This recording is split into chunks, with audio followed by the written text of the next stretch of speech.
오늘 본문의 말씀을 중심으로 해서요, 믿음의 역사를 능력으로 이루는 신앙이다. 우리는 세상을 살아가면서요, 내 힘으로 살아가는 것 같지만 사람의 힘에는 항상 한계가 있습니다. 우리가 한 해를 한번 돌아보세요.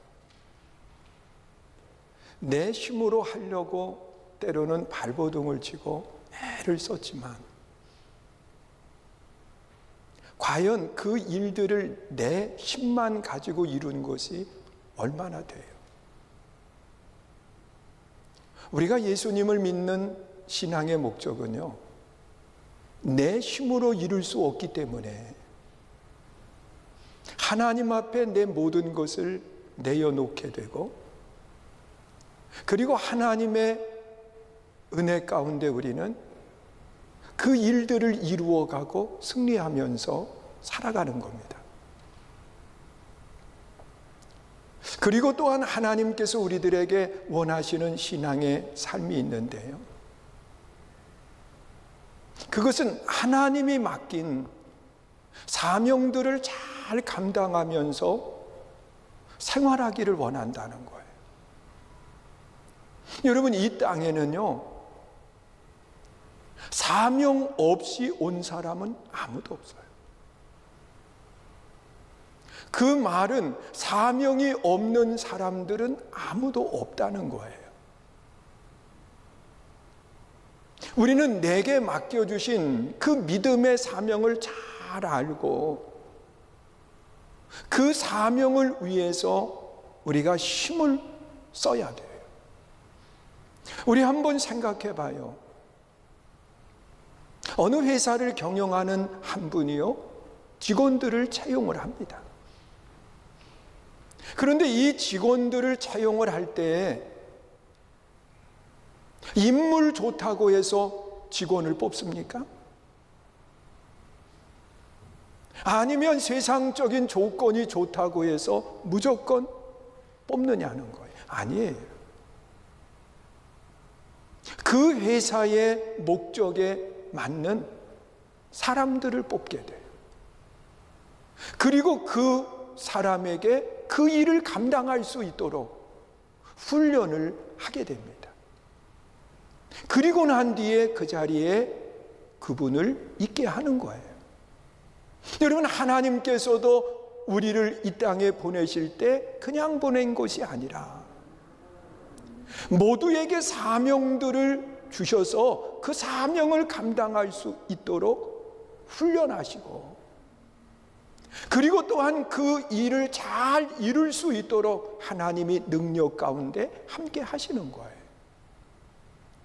그래서 우리는 하나님이 내게 맡겨주신 사명이 무언가, 이걸 잘 알고 신앙생활을 해야 된다는 거예요. 이것을 사도 바울은요, 이 데살로니가 교회에 편지를 쓰면서 그런 이야기를 하고 있습니다. 우리 본문 11절 말씀에 보면 그렇게 말씀을 하는데, 우리 함께 있습니다. 시작. 이러므로 우리도 항상 너희를 위하여 기도하면 우리 하나님이 너희를 그 부르심에 합당한 자로 여기시고 모든 선을 기뻐함과 믿음의 역사를 능력으로 이루게 하시고. 자, 여기 보면 그렇게 이야기해. 너희를 부르심에 합당한 자로 여기신다, 그렇게 말씀을 해요. 여러분, 우리는 하나님이 나를 불러주신 그 사실을 잊지 말아야 돼요. 그리고 그 부르심에 합당하다고 하는 것은 부르심의 목적대로 살아가는 삶을 이야기하는 겁니다. 그 부르심의 목적대로 살아갈 때 우리는 선을 이루게 되고요, 그리고 하나님이 능력 가운데 그 일을 이룰 수 있도록 하신다는 거예요. 그런데 이 부르심의 사명이 뭘까? 사명이 뭘까? 여러분, 성경에 나타나 있는 말씀을 보면 하나님은요, 이 우주 만물을 창조하시고 에덴 동산을 조성하시는데 그곳에 하나님의 형상대로 지음받은 아담과 하와로 하여금 삶을 살아가게 돼요. 이 아담과 하와는 오늘 이 땅에 있는 우리 모두를 말하는 겁니다. 그런데 하나님은 이 땅에 있는 우리 모두 이 아담과 하와에게 맡겨주신 보편적인 사명이 있습니다. 창세기 1장 28절에 기록된 말씀을 보니까 생육하고 번성하라, 그리고 땅을 정복하라, 그리고 다스리라, 그렇게 말씀을 하는 거예요.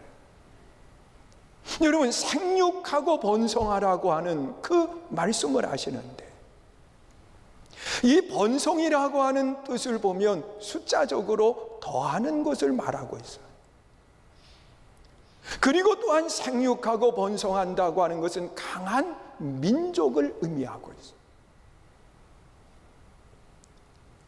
여러분, 자녀를 많이 낳아서 내가 한 민족을 이루는 것을 말하는 게 아니에요. 우리가 성경에 기록되어 있는 말씀을 보면 이 생육하고 번성하라고 하는 그 말씀을 세 사람에게 이야기를 하고 있습니다. 하나는 창세기 1장 그 28절에 아담과 하와에게 이야기를 하고, 그리고 또한 창세기 9장 1절에 기록된 말씀을 보면 노아에게 이야기를 하고, 그리고 창세기 35장 11절에 보면 야곱에게 동일한 생육하고 번성하라고 하는 말을 하고 있어요. 그리고 난 뒤에 이 생육하고 번성하라고 하는 그런 말씀을 어느 특정한 사람들에게 이야기하지 않고 있다는 거예요. 그런데 우리가 잘 이 말씀을 보면 이 생육하고 번성하라고 하는 그 말을, 그 민족을 이루라고 하는 그 말은 한 사람에게 그 일을 이루게 하시는 것은 아니라는 거예요. 여러분, 노아에게 하나님이 생육하고 번성하라고 하는 단어를 사용했을 때에는 이미 이 노아는 셈, 함, 야벳을 낳은 뒤입니다. 그리고 그 이후에 자녀를 낳지 않아요. 또한 야곱에게 하나님께서 말씀하신 그때는 11명의 아들을 두고 있어요. 물론 딸 디나도 태어난 뒤에요. 그리고 그 후에 이 베냐민을 낳게 되는데, 베냐민을 낳을 그때 야곱은 가슴에 많은 아픔을 갖게 돼요. 왜냐하고 하면 베냐민을 낳고 그의 사랑하는 아내 라헬이 세상을 떠나기 때문에 그렇습니다. 자, 우리는 이 말씀으로 보아서 우리가 숫자적으로 많은 자녀를 낳아서 민족을 이루라고 하시는 말씀은 아니에요. 여러분, 성경 속에 나타나 있는 그러한 모습을 보면 그 믿음의 자손들을 통해서, 후손들을 통해서 민족을 이루는데 내 적은 힘을 거기에 함께 할 수 있는 것, 이것이 번성의 아름다운 복이라고 말하고 있어요. 여러분, 우리가 알고 있는 것처럼 야곱의 자녀 가운데에 그 후손들이 많은 자녀를 낳게 되지만 디나는 자녀를 낳지 못합니다. 그렇다고 해서 이 디나에게 잘못이 있느냐? 아니라는 사실을 말씀하고 있어요. 여러분, 오늘 우리가 이 시대를 살아가면서 어느 사람은 결혼하지 않고 생활하시는 그런 분들도 많이 계십니다.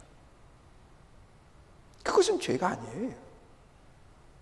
물론 하고 살면 좋지요. 그리고 또한 자녀를 낳지 않는 분들도 많이 계십니다. 여러 가지 이유들로 인해서. 이 또한 잘못이 아니에요. 여러분, 우리는 이 신앙의 삶을 살아가면서 하나님이 원하시는 것은 하나님의 민족을 이루는데 내 힘을 함께하고 그리고 거기에 내 힘을 보탤 수 있는 것, 이것이 하나님이 기뻐하는 아름다운 성도의 신앙인 것을 말하고 있습니다. 그리고 또한 이 육적인 자녀의 번성도 있지만 성경에 기록되어 있는 말씀을 보면 영적 자녀의 번성을 함께 이야기합니다. 여러분, 우리가 아는 것처럼 바울은 결혼을 하지 않았습니다. 결혼을 하지 않았다고 하는 것은 육적인 자녀가 없습니다. 그런데 이 바울에게는 육적인 자녀가 없었지만 영적 자녀가 있어요. 여러분, 디모데를 가리켜서 이 영적 자녀라고 이야기를 하고 있어요. 또한 디도서에 기록되어 있는 말씀을 보면 디도를 가리켜서 내 참 아들이라고 이야기를 합니다. 또한 이 바울은 오네시모를 가리켜서 갇힌 자 중에 낳은 자녀라고 그렇게 이야기를 하고 있습니다.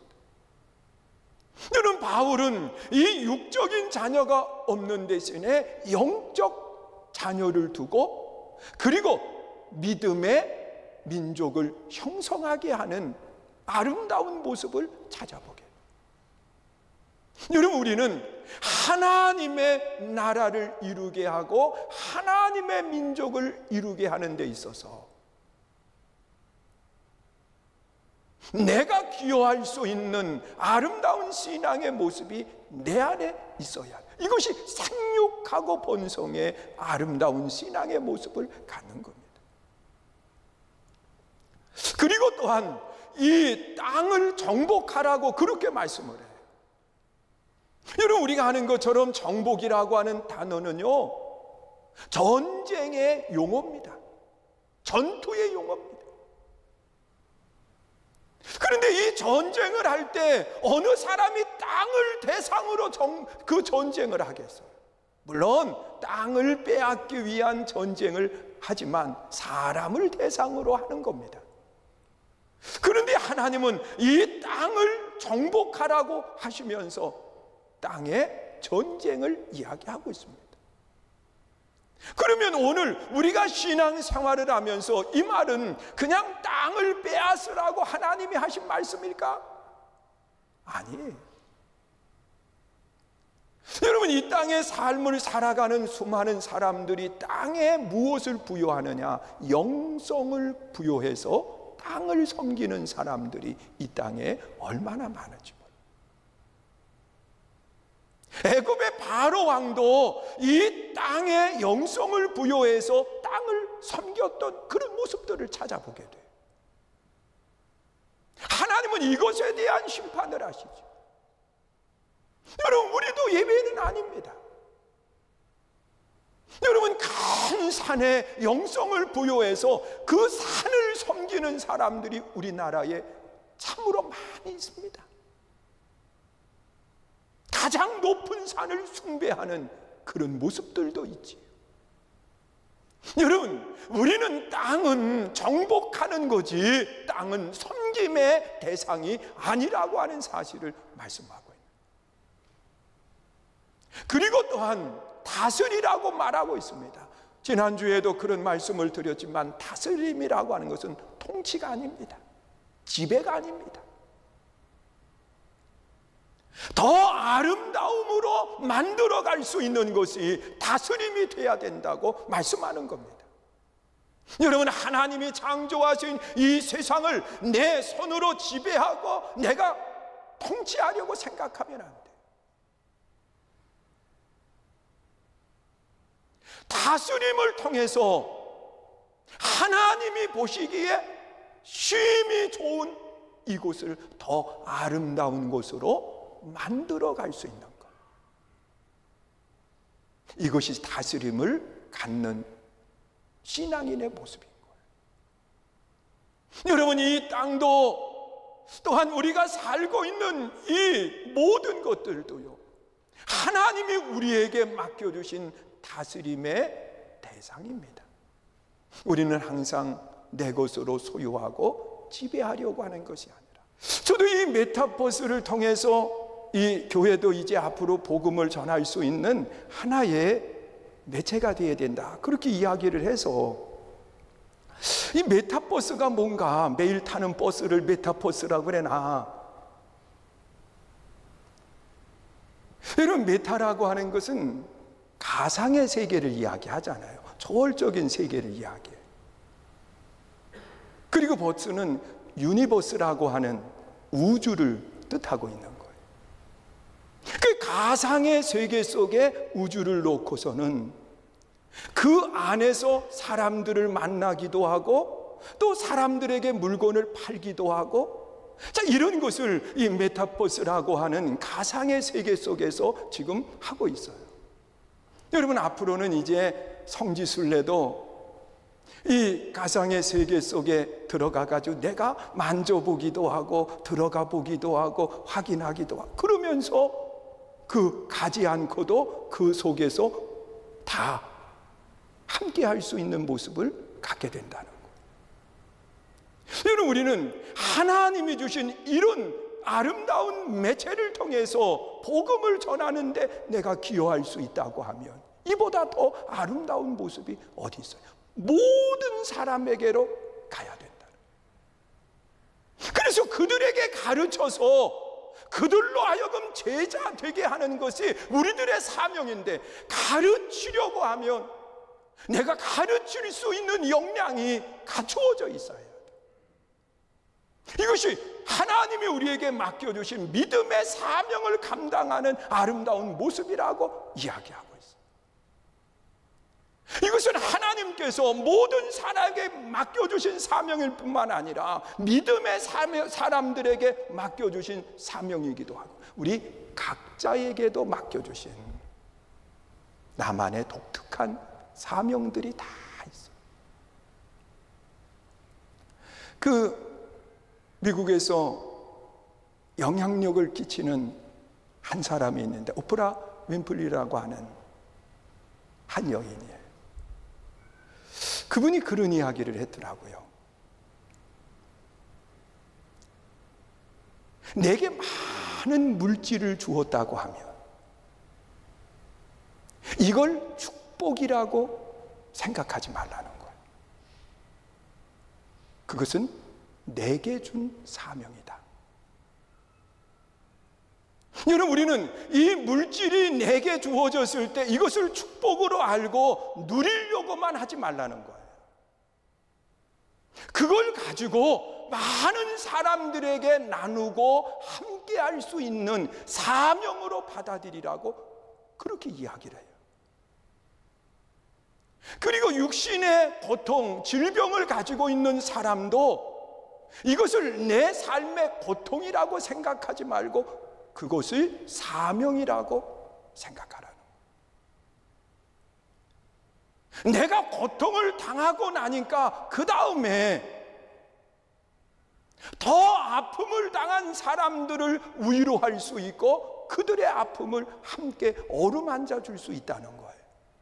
그래서 질병은 고통이 아니라 질병을 사명으로 받으라, 그렇게 이야기를 하는. 저는 그분의 이야기를 이렇게 보면서 많은 생각을 했습니다. 솔직히 저도 그 지난 이 월요일 날 그 전에 심장이 한번 이 막힌 것이 있어가지고 위급하게 그것을 시술해서 뚫었던 적이 있어요. 그래서 이제 1년이 돼가지고 다시 갔는데 그때하고 똑같이 혈관을 열고 그리고 심장으로 기구를 집어넣고 그러다 보니까 그때보다 더 힘든 걸 느끼게 되더라고요. 그러면서 이 아픔과 고통 속에 깨닫는 것이 뭐냐고 하면 아파하는 분들의 마음을 이해하는 거예요. 그 이전에 다른 분들이 그런 이야기를 하면 그냥 머릿속에서 생각하고 지나가는 것이었어요. 그런데 그 아픔을 통해서 깨닫는 것이 뭐냐고 하면 그것이 머릿속에 맴도는 아픔이 아닌 가슴 속에 남아있는 아픔이 되더라. 그래서 동일한 마음을 가지고 기도하게 되고 동일한 마음을 가지고 아파하게 해요. 여러분, 고난, 이 질병은 고통이 아니라 질병은 사명이라고 그렇게 이야기를 하고 있어요. 여러분, 한 분 한 분에게 하나님은 독특한 사명들을 다 주셨어요. 우리는 그것을 감당하려고 애를 쓰고 힘을 기울일 때 하나님은 그 일을 이룰 수 있도록 능력 가운데 함께 하시고 그 일을 이루게 하시는 거예요. 믿으십니까? 여러분, 창세기 1장 28절에 기록되어 있는 모든 사람에게 주시는 하나님의 사명이 있는가 하면 마태복음 28장 18절 이하에 기록되어 있는 믿는 제자들에게 하나님의 사람들에게만 주신 복음의 사명이 있고, 그리고 또한 오늘 우리들의 생활 속에 나 개인에게만 주신 사명들이 있습니다. 우리는 이런 사명들을 정말 믿음을 가지고 감당하려고 해요. 또한 선한 뜻을 가지고 그 사명을 감당해야 돼요. 그때 하나님은 내게 능력을 주셔서 그 일들을 이루게 하시는 겁니다. 그리고 또한 하나님의 백성들이 갖추어야 될 아름다운 신앙의 삶은 어디에 있느냐? 무엇을 하면서 살아야 될까? 오늘 본문 12절에 보니까 그렇게 말씀을 하고 있어요. 12절 말씀 함께 있습니다. 시작. 우리 하나님과 주 예수 그리스도의 은혜대로 우리 주 예수의 이름이 너희 가운데 영광을 받으시고 너희도 그 안에서 영광을 받게 하려 합니다. 여러분, 우리는 이 땅의 삶을 살아가면서 맡겨진 사명을 잘 감당할 뿐만 아니라 하나님께 영광이 되게 하는 삶을 살아야 돼요. 여러분, 세상은요, 하나님을 누구를 통해서 보느냐? 믿는 성도 한 분 한 분을 통해서 하나님을 보는 겁니다. 여러분, 내 삶이 하나님께 영광이 되지 않으면, 세상의 비난의 대상이 되면 하나님의 영광이 가리워지게 되고, 하나님의 영광이 가리워지면 나 또한 영광 가운데 참여할 수 없다는 거예요. 그래서 우리는 이 먹든지 마시든지 다 무엇을 위해서 해야 되느냐? 하나님의 영광을 위해서 해야 돼요. 여러분, 우리는 이 말 한마디 속에서도요, 내가 하고 있는 이 말이 하나님께 영광이 될까? 여러분, 이것을 우리의 마음속에 늘 두고 생활을 해야 된다는 거예요. 내가 하고 있는 행동 하나하나 속에 하나님의 영광이 될까? 아니면 하나님의 영광이 가리워지는 그런 모습이 될까? 우리는 이런 것들을 생각하면서 늘 하나님께 영광이 되는 아름다운 모습이 될 때, 하나님은 그를 통해서 하나님의 역사를 이루어 가게 하신다는 겁니다. 여러분, 예수님께서는 하나님의 영광이 되도록 우리에게 감당해야 되는 것을 이야기합니다. 그것이 뭐냐고 하면 마태복음 5장에 기록되어 있는 대로 너희는 세상의 소금이요 너희는 세상의 빛이다, 그렇습니다. 여러분, 빛과 소금의 역할을 잘 감당해 갈 때 하나님은 우리를 통해서 영광을 받으시는 거예요. 믿으십니까?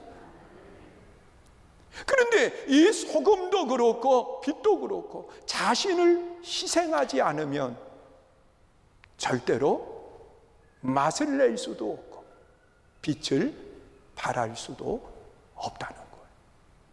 자기를 희생해야 돼요.